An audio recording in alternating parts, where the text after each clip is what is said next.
I have a question.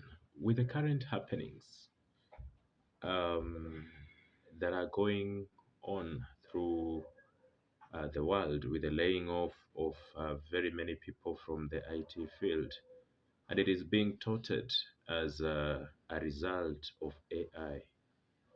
So, in other words, the language models have become quite good at churning out code to the extent you would really want to come back to the place of asking yourself, will AI really replace developers?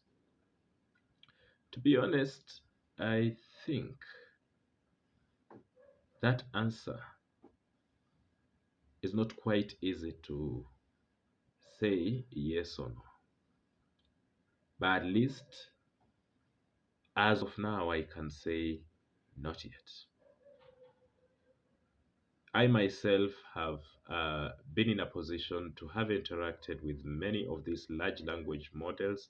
Talk of Codex, talk of Cloud, talk of GPT, and I've been able to use them to generate code.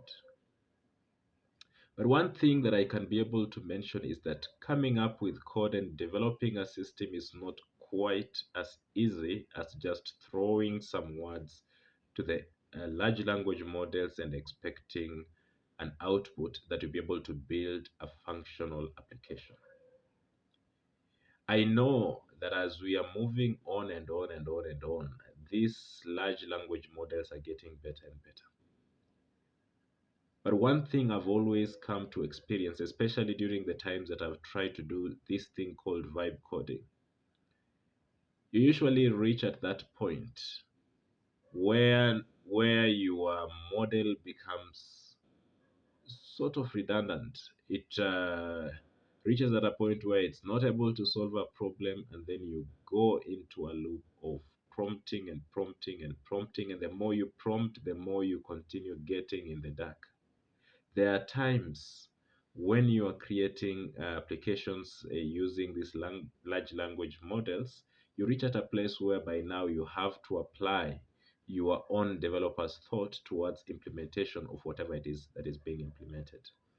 Sometimes I've also seen misdirection from the AI models in terms of whatever it is that you're developing. Either you end up being creating an application that is overly too complex, or you end up creating an application that even you yourself, when you come back and try to find out where the issues are,